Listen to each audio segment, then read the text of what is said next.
back to Shadow Live. Thank you for joining us as we navigate the big issues on your feed, moving from apathy and overwhelm to collective action and hopeful pathways forward. I'm Zoe. I'm Larissa. And I'm Isabella. Woo!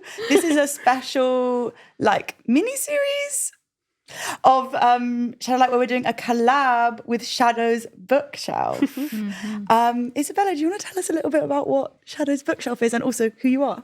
Sure thing. Thank you so much for having me on the pod. I've been listening and loving it so much.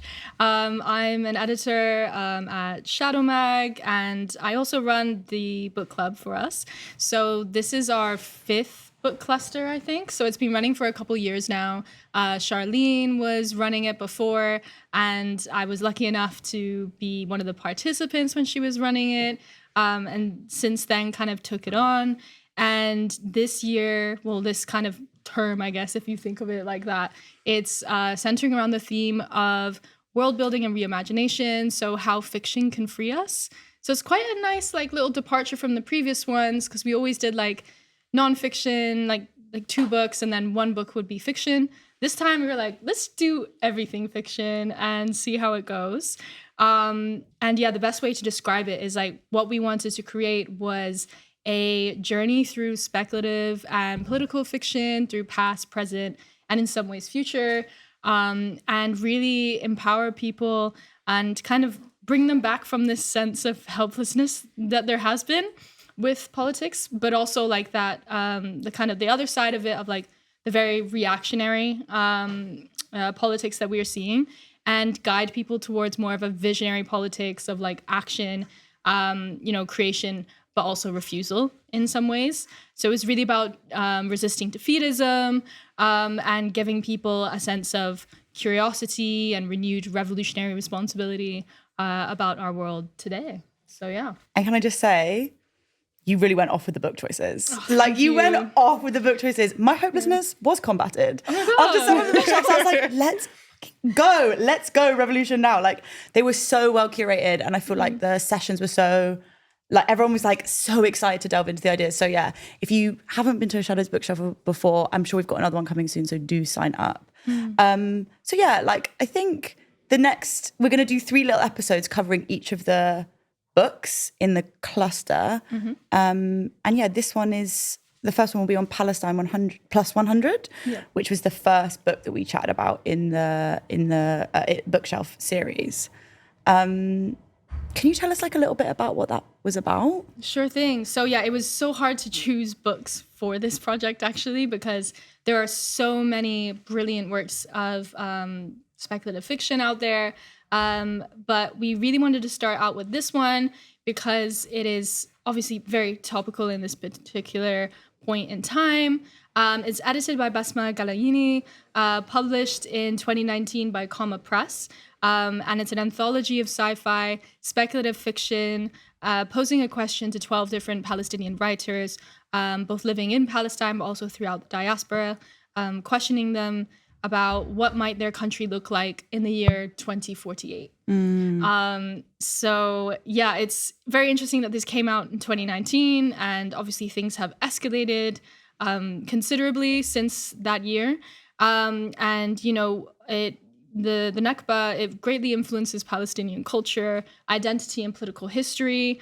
And it's really important to note, as Basma does in the book, that at the very beginning, that the Nakba is not just this one-time event, right? While she's encouraging the writers to see this kind of 100 years on vision, she's definitely recognizing in her analysis that it never ended, it continued.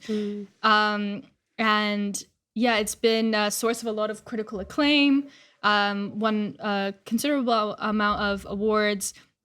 And I guess it's quite unique because it's a venture into the sci-fi genre in Palestinian literature.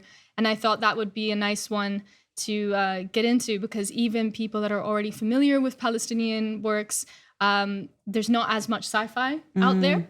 And I think it can sometimes feel as if it's a bit of a luxury to look that far ahead in the future when the times now are so pressing and urgent. But if anything, it almost demands that more than ever, right? That visionary politics. But Yeah, and I just wanted to read actually a little bit from the introduction. Please, just to give an idea, because a lot of people view science fiction and speculative fiction as very like about this distant future. But I think what she and the writers did with this anthology is very, like, it kind of goes against those typical assumptions. So she said, but that's what science fiction does. It uses the future as a blank canvas on which to project concerns that occupy society right now. The real future, the actual future, is unknowable. But for speculative fiction writers, the mere idea of things to come is licensed to reimagine, reconfigure, and reinterrogate the present. So yeah, I was like, I read that and I was like, okay, we chose the right book. This is the one. This is the one. But yeah. Yeah.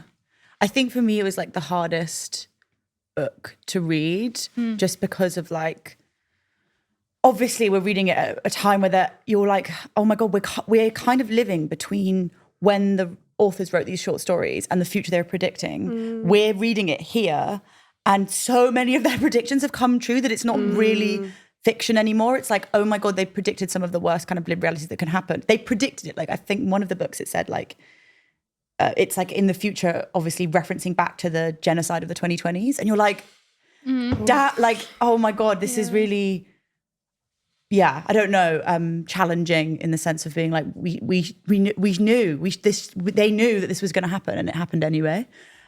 Which is very confronting, I think, in a good way, probably why it's like, was so moving. But also there is something I think incredibly powerful about reading dystopian, this wasn't fully dystopian, but fiction with dystopia in it, and then it's written in the past and you read it and you're like, oh my God, that happened today. Like, obviously the girlies about the Hunger Games love doing this on TikTok. They're like, the Met Gala's at the Hunger Games, and you're like, yeah.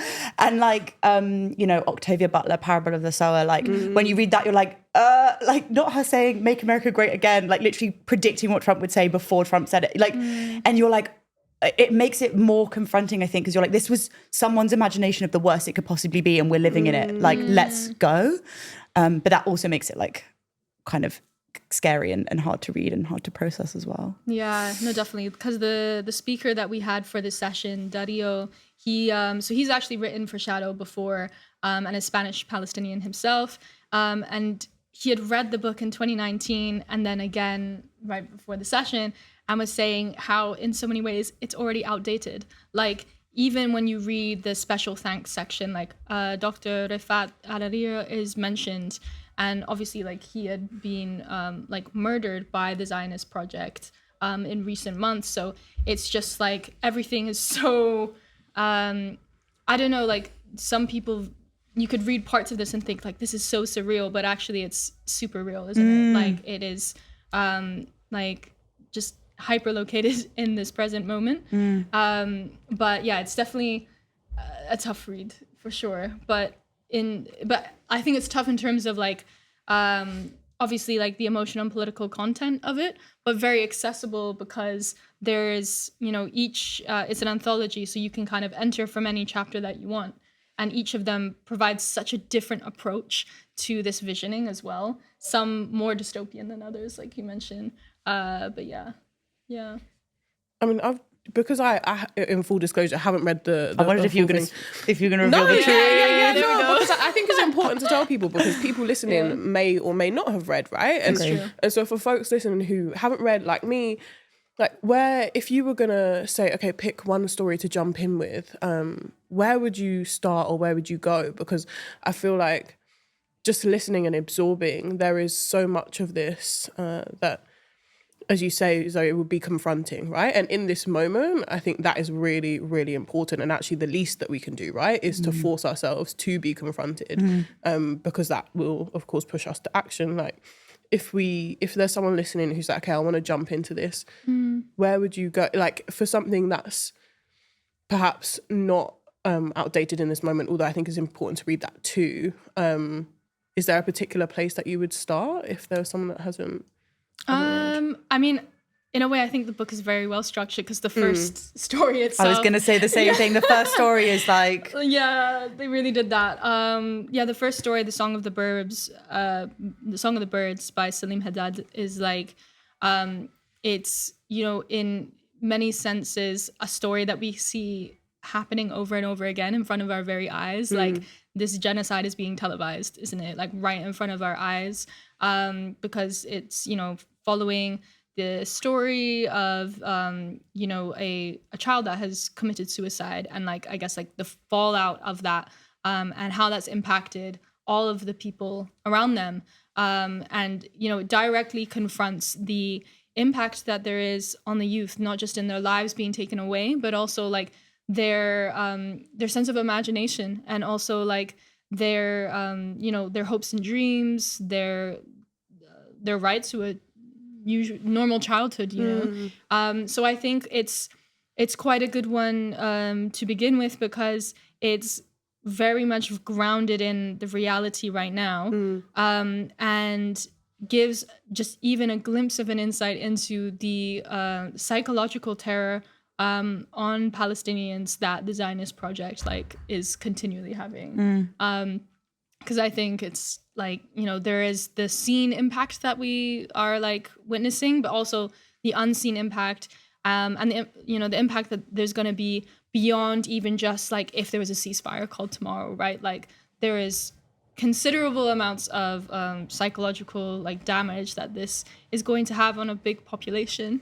So yeah, I thought that was like a good one, and like the way that it's written is very engaging, and it's like less experimental than some of the other chapters, I would say. So it's yeah, I feel like anyone could probably enter that one and get their head around it. But yeah. Yeah, I mean, I have read like an excerpt of The Song of the Birds, and I thought it was really, really beautiful. And I actually did want to ask a question just about that one itself, because there's a portion of it where so for folks who aren't aware, and you'll probably be able to describe this better than me, but from my understanding of what I've read so far, there's Zayad and then the sister Aya, right? And so this portion that I was reading is where actually, I might just read this little section of it. It says, "She looked at the flower in her palm. She had picked this flower off the ground only moments earlier. Now examining it more closely in her palm, something appeared strange to her. The dark blue petals reflected the sunlight in a peculiar way. She brought her palm closer to her face for a closer look. The petals were made up of hard steel." And so I guess for me, that struck me because it got me thinking about the things that are there in our everyday that we see and that are made to seem normal, right? And that are made to seem quotidian or whatever it is. But actually on further inspection, they are part of the apparatus of oppression that is all around us, or ways that manifests, right? And so that got me thinking about how important it is to lift that veil.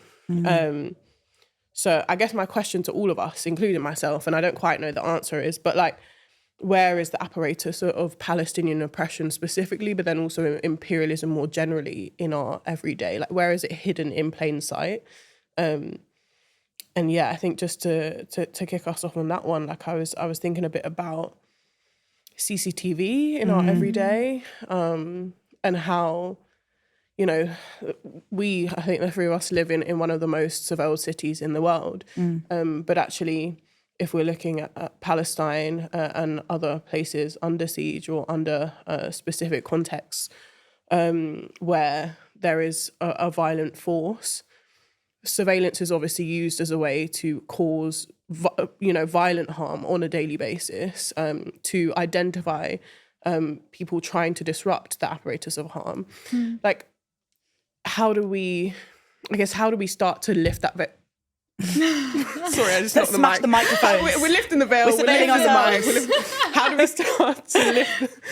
we start to lift that veil for folks who might not be seeing, including ourselves, right? Because there are things that are hidden in plain sight for all of us, I feel. I think like a big part of it is like, it sounds really simple, but you know, like calling out those things and like speaking truth to power, like not letting these things become normalized. Like, for example, even, you know, when we see people being arrested, for example, for doing very simple things like just like a tweet in support of Palestine, or wearing like certain colors that represent the Palestinian flag or something like that, like refusing this attempt to normalize the criminalization of dissent in any type of form. Like, I think that's one thing that we can do in a very practical and material sense, is push back against like the state violence and repression, and not let the state kind of like pull us into this thing of like, oh, do we are we representing ourselves as approachable enough, like as protesters or whatever? It's like, okay, that's actually like a false problem that is being like pushed towards us. Like, no, like we have to be principled with certain things and not let ourselves like, I guess, have the message diluted for the sake of it being heard at all. But I think also to answer your question, I think censorship is another aspect, and like the surveillance of even school children. Exactly. Like, like Prevent right now, it's crazy like what's happening to kids, not just like within schools, like trying to, I mean, like, Bethnal Green, there was like school kids walking down the street, like doing a walkout for Palestine. Shout out the school strikes. Honestly, like they're incredible, like so much inspiration, like just from seeing the youth like that, and so much hope. Like they're just like not accepting this repression. And I think, us supporting the youth and also just fighting back against censorship and surveillance is like one way that we combat that. But yeah, I think also what you're saying about like the veil being lifted and us seeing things for like what they are, it also makes me think past like, these technologies being used. It's also like us really getting to question like what this like everyday life we live in the global north, like what silences and what oppression does it rely on? Like what are the pillars of like dispossession, occupation that hold up Western society? Like, let's be real about that and interrogate that. Because I think it's an uncomfortable conversation for people to get their heads around and realize that like in many ways our own lives are, and lifestyles are complicit in the forces of capital and everything that keep the Zionist project going, without our consent. But yeah, it's definitely, your question made me think about those aspects as well, of like, there are so many, I guess, unseen ways in which our lives without our consent are kind of like roped into this like complicity with, the Zionist projects. But yeah, I was thinking, and I'm going to book club this and link it to The Dispossessed, which is the third text we'll be talking about. And it just made me think a little bit about in The Dispossessed, it becomes really clear. So there's a character who goes from a world where there is no ownership, sort of, to a world much like ours, which is kind of like runs on capitalism, etc. And they talk like, one of the ways that you're exposed to how different these two worlds are is language. So in the world without ownership, nobody says like my hand, my mother, my father. It's like the hand, the mother, the father. And I think I found that really powerful in being like, oh my God, the way that our language limits us to be able to how we understand the world is something that we do need to question. I think I think when you were talking about like what are the things that are in plain sight that we can't see that uphold these violent systems, like language is such a huge one, because it thinks about, it's like it limits us to how we are in relationships and how we relate to each other and how we relate to the things around us, and that permeates out to how we expect the rest of the world to be. So I think that one's a really interesting one, and I'm like, I don't know, should I start pivoting to being like the laptop, the mic, but like, you know what I mean? But that's so important. Like, that's actually why languages interest me, really, is because of how it shapes our reality, right? And like constructs what is and isn't possible through literally what we are able to say. Like, there are languages where you don't have as many color like references as we do in English. Like, how does that shape your understanding of what color is? Like, just even on that simple basis. So then if you expand that out to the political sphere and like what is possible in terms of our reality, like, of course, it's huge. So yeah, I'm really excited to get into that a bit more when we discuss The Dispossessed.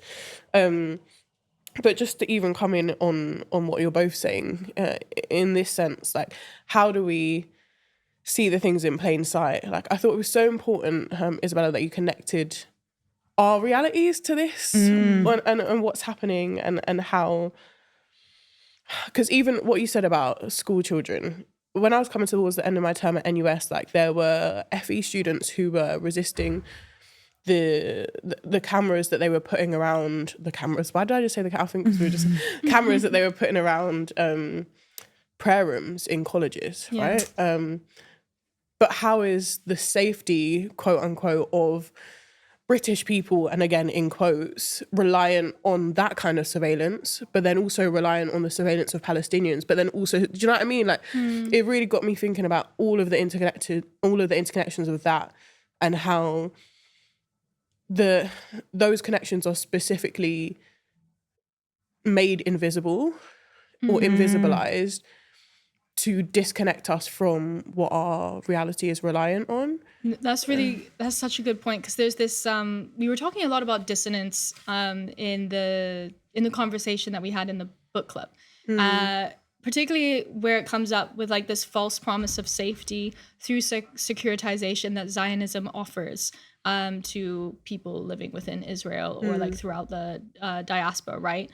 And how isolationism and this like playing up on this like paranoia is very important for the survival of the apartheid regime, right? Like it, and this is something that the readers in the book club were really empathizing with in a way, is like recognizing there is this deep-seated fear of, obviously, amongst people about their safety, but that's being manipulated and capitalized on by the state for its own gain. And then what happens is you have people conflating the safety of Jewish people with the existence of the Zionist state, which depends on the dispossession and murder of like all of these Palestinian people. Like there's something wrong there. You know what I mean? Like we don't need to have the dispossession and oppression of people for other people to be safe. But the state sells that idea, right? There was a lot of people that were making connections between that and like debates around gun control in the US and so on and so forth. So it was quite nice to be like in a room with people at the book club where they were making all of these, cross-national, cross-like contextual connections. And really, I felt like we could get quite like deep into the conversation there of like unpacking Zionism, whereas like you just kind of never know when you go into a room with people you don't know like at what level they're ready to engage with stuff around this, but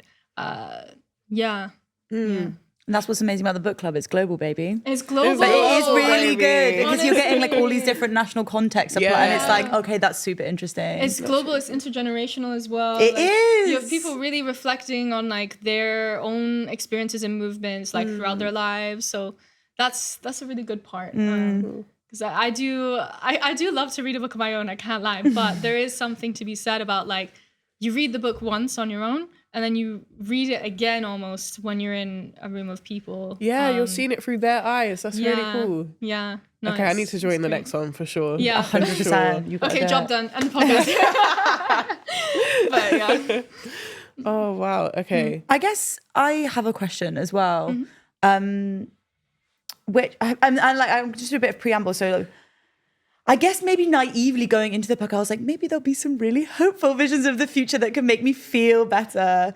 And it was obviously like, of course, it's more complicated than that. And it's not as simple as like utopia, dystopia, like all of these stories have elements of both. And I think, of course, like there can't be one like solution because these writers understand in many ways like how the global system works. More than I ever could, and like, you know, really critical of like statehood and military and industry and technology and how it like, they see how it operates day to day with either kind of living under occupation or never being able to return to their homeland or unable to return to their homeland right now.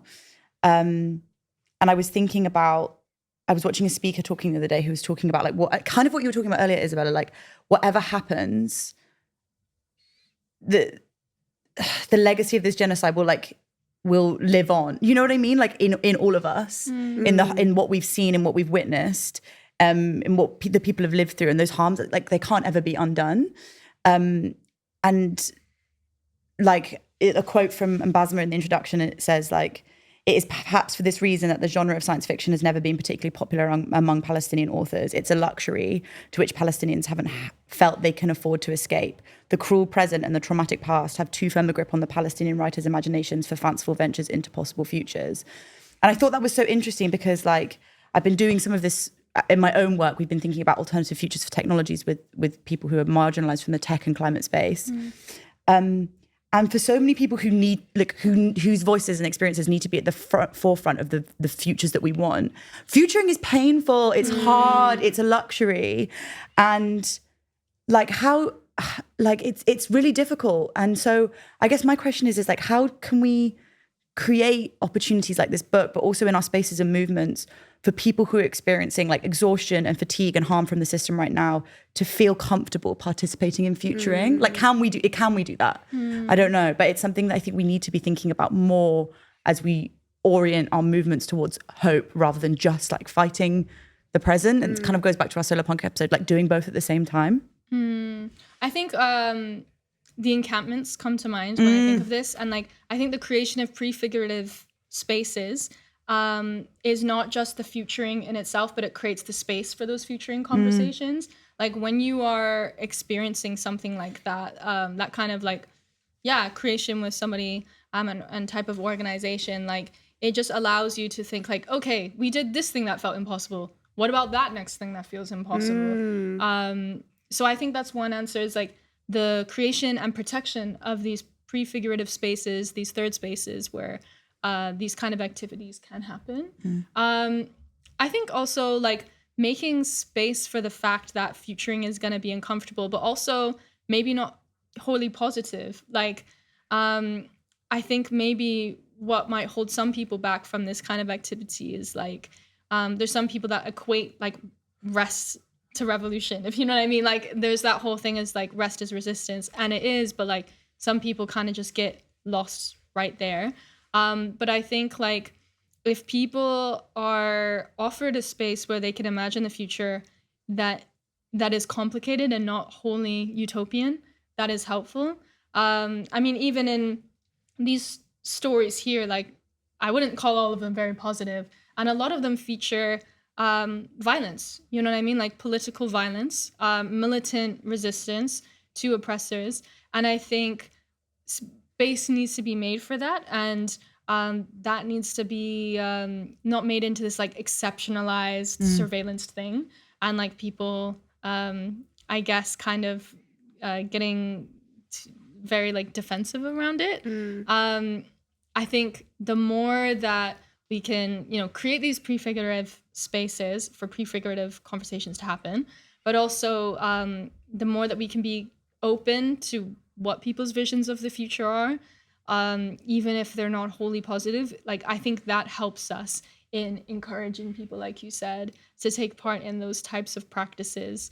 Because it gets worse before it gets better sometimes. You know what I mean? Like as much as we don't like to admit it. But yeah. I think that's a really powerful response. Like, I love that you mentioned the student encampments, because even like when the one at Warwick came towards a close, like I know there were a lot of tears and stuff, just because people were mourning the end of something that was so beautiful and special, and like gave people hope to hold on to. So no, that's such a good response. Actually, your question, Zoe, got me thinking about how that pain continues, and I don't know, even for Caribbean folks, because just the past couple of days I've been at Glasgow, and I met up with this group of Caribbean folks, and we were just talking about how important spaces of joy are in also being a healing for us. And obviously this is a very different context, and for a lot of the oppression that our community faces is live, but a lot of it is historical, right? Like it's very historical. That's 400 years on. For Palestinian people, this is still very, very, very daily, and will live on in their, I want to say ancestors, but also the opposite, in their successors. Like, do you know what I mean? And I was just reflecting on how pain and trauma like live in the body and like continue on. And I think our movements need to do a better job of like addressing healing, right? And like creating, Sorry, that question is really just like made me go introspective, and because we see the cycles, play out. We see it, and it's like, how can communities who have been through things historically and gone through that and seen that we haven't addressed it enough, like then pass our solidarity on to say, actually, like as God willing, this comes to a close, like, and we see a free Palestine within our lifetimes, like how do we then like move on from that without moving on from that? Do you know what I mean? Like without trying to close the chapter, because we're fighting for a free Palestine, but the day that Palestine is free is not the day that people will feel that freedom, if that makes any sense. Yeah. So it's like that question. This came up actually a bit later in the book club and more in the last two books that we covered, but there is the question of like, when does revolution start and end? And thinking of revolution as process as well. So that made me, what you just said made me think a lot about that as well. But yeah, I guess one of the questions that I actually like came away with from this book club was, is this potentially like, are we looking at a resurgence of sci-fi, not only in Palestinian literature, but literature in general? Especially in organizing circles. Like, is this a way of us communicating politically with one another, both in past, present, and future? Because these people are speaking to us, right? Like in this present moment. And what we do now is the response. And so, I was just thinking a lot about that, especially in the face of a lot of censorship and surveillance that we see now of any type of political organizing that happens. Is this potentially a way of, I guess, navigating a lot of surveillance and censorship? Is like we speak to each other through not only, I guess, nonfiction forms of liberation media, but also things like stories, things like, anthologies and written works. I don't know what you guys think about that. But yeah, I mean, that question I love, because it really, it makes me think about, like, in the Caribbean, forms of patois or creolization of language, right? And like how that was used to create the pathways towards liberation. It's like, okay, if we can't speak in X language, be that like English, French, Spanish, whatever it was, like, let's find a way to be able to talk to each other and carve out something that is just for us, so that, we can have conversations about, okay, how do we get free and how do we resist without it then being surveilled and that being responded to. And so maybe there's a way to do that through fiction. I love that premise. That I think that's really powerful, that we would find a language for the movement and for oppressed peoples to be able to resist and reimagine, and for that not to be then countered because everything is open access and available, and then by extension of that, like, surveilled. So yeah, I think that's a really, really, really cool question. I mean, I don't have quite an answer to what that would look like, but I'd love to explore it, because that's fire. But I think it's happening now. Like, I do think it is happening now. Like, I think, I don't know, like this whole series was set up to combat the hopelessness that people are feeling right now. And I think if you speak to people inside the movement, outside of the movement, I've really found it so shocking. Like, capitalist realism be capitalist realisming. Yep. Like, do you know what I mean? Like, people cannot imagine the future. Yeah. And I speak to people sometimes and they're like, nothing will ever change. Like, it will always be this way. From all these stories that are told to us, that like the history up until this moment is like conditioned us to be exactly where we are. And it's like, Octavia Butler, the only truth is change. Yeah. Exactly. But people don't feel like anything is changing. And so there's something about, like, when we hear about the future on the news, we hear about like kind of like degrees of warming from climate change, or like this, amount of economic growth. We're talking in numbers, but that doesn't help us like feel what the future might be like. And I think what fiction speculative fiction is doing at the moment, and we see it in film as well. It's like helping people kind of like maybe flirt with how that might feel and how that what it might like be like to be differently, and that's going to move us more than any of these numbers, because that's what we're being deprived of.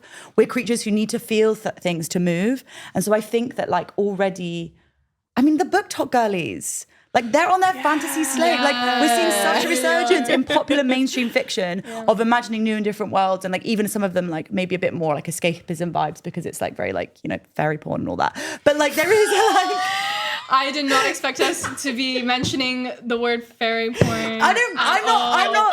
That's not my people. But you know, they're reading about like all this like fantasy smart kind of vibe. Sorry.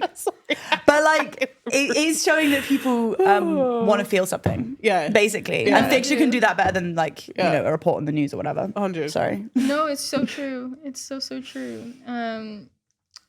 That made me think of something, but then you said fairy porn. Sorry. Part of what you were speaking to was making me think of how of your actual previous question about like what would invite people into this process of futuring. And I think it's also like being able to think beyond ourselves and even think beyond like time scales that are so short and confined.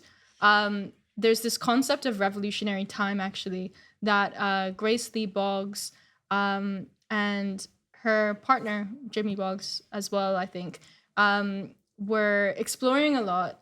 They did a lot of organizing, and their whole idea with this was basically like, how do we organize in a way that shows that we see like see things beyond our lifetime. Like we are actually organizing so that like, okay, maybe this thing is not going to be achieved by the time I'm still here, but the next generation on.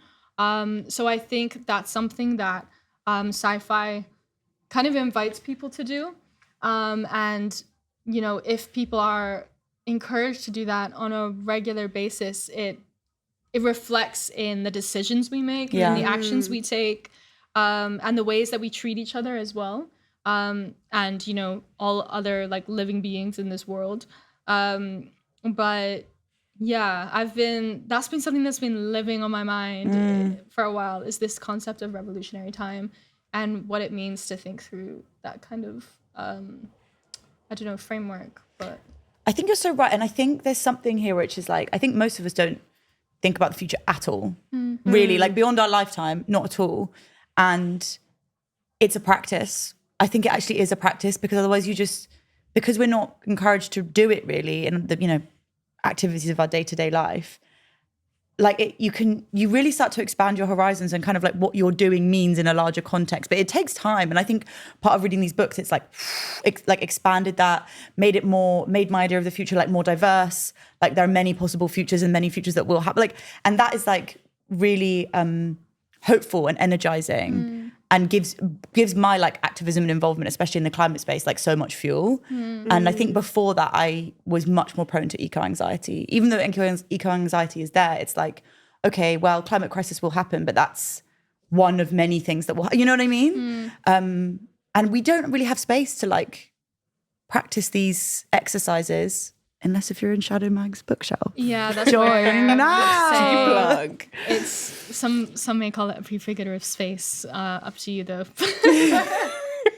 But yeah, no, it's I think like it's a great space for that, and like it's so nice to be able to, I guess, share it outside of the book club, and that's something that actually I would invite listeners and you both, if you have ideas of like, it'd be so lovely to see. Speaking of like kind of going against the binaries of time and boundaries that it like sets in place, like discussions that are had in a book club, like we want them to live on and be shared out, and just kind of like play around with the idea of like it existing outside of that kind of defined boundaried space. And I think that's very necessary as well. Like, I know there's a lot of book clubs out there. I know we've got competition, honey. Like, I know there are amazing conversations being had. But I guess it's like us like questioning ourselves, okay, like what do we do beyond that? Like, how do we keep it moving, like make those ideas that are shared, like living ideas and projects. But yeah, and I guess speaking about them here is one way of doing that. But yeah. That just really made me think of when I was living in Argentina. I was part of this climate book club, and so we would read these books, these actions, and like on a weekly basis we'd do certain things and have like homework that we'd say each other. But then like we're all still part of this group, and so whenever we see stuff that makes us hopeful, we just like send it on in there. And like, I don't know, it's just really nice to feel connected to people in that way on that ongoing basis. And know that, yes, we had this time-bound thing that was, like, specific and had a beginning and an end, but, like, actually it was this open-ended thing. And actually, when I was reading the review, not to jump into, like, The Dispossessed, but, like, it was talking about this idea of the open-ended utopia and, like, how do we use this idea of the expansiveness and abundance of time as this, like, impetus for, like, continuing on the communities that we build, even when, like, sometimes it's like, oh, okay, why have I got all these group chats and why have I got all of this stuff going on? But, like, actually, how do we recognize that, like, time is endless and, like, staying connected to people is important and continuing on these dialogues is important, even when it means that your WhatsApp has a million notifications. You'll get to them. We'll all get to them, and we'll get to them at some point. Yeah. I feel like that's, like, a really good way, like, good place to leave it, especially because normally we like try and find an action. The action is read your group chats. Don't make me do that. Reply to every single one of your friends right now. No, but yeah, like I think it is a good one to make sure that whether it's the shadow bookshelf that you've been part of or an organising group that you've been part of, like whatever you have tapped into that's giving you that thing of hope, like keep in contact with those people, check in with them, see how hopeful they're feeling, see if there's anything that's brought them hope this week, like ask them how they're feeling about the future, like how they're building towards that future. Just, I don't know, just like talk to your people, innit? Talk to your people. And it's like if you've read something that's completely changed your perspective on something, share that with someone you love. Because if they love you, they're going to care about how your perspective has changed. Yeah. And if not, they're going to be like, what did you get out of this? I didn't get that. And then you have a really interesting discussion. Yeah. And it's so nice when you share something that you've read that matters to you with someone and they're like, wow, I understand you better as a person and the world. Yeah. Ooh. I think that brings us to the end of mini episode 1. Big shout out to Isabella for sharing Palestine+100 with us, because what an incredible book, and I definitely need to read it cover to cover now. So massive thank you for giving us that context and answering some of our questions. 1,000,000%. In the next mini ep, we're going to be talking about Begin the World Over by Kung Lee Sun. So tune into that too, and thank you so much for listening. One more thing. If you have read Palestine+100 or you haven't, you can let us know your thoughts at shadowlightpodcast@gmail.com. Woo! Right? Yes, that is it. Or you can comment or DM us on Instagram, shadow.mag. And you can also buy these t-shirts, which help support the work that Shadow Mag does. What Happens the Day After Liberation, totally inspired by the work that you've been doing at the bookshelf. And like that also totally inspired our last season of Shadow Light. We're all obsessed with making the future better. And so you can get a t-shirt to rep it. So yeah, catch you next episode. Thanks everyone. See ya. Bye. Bye.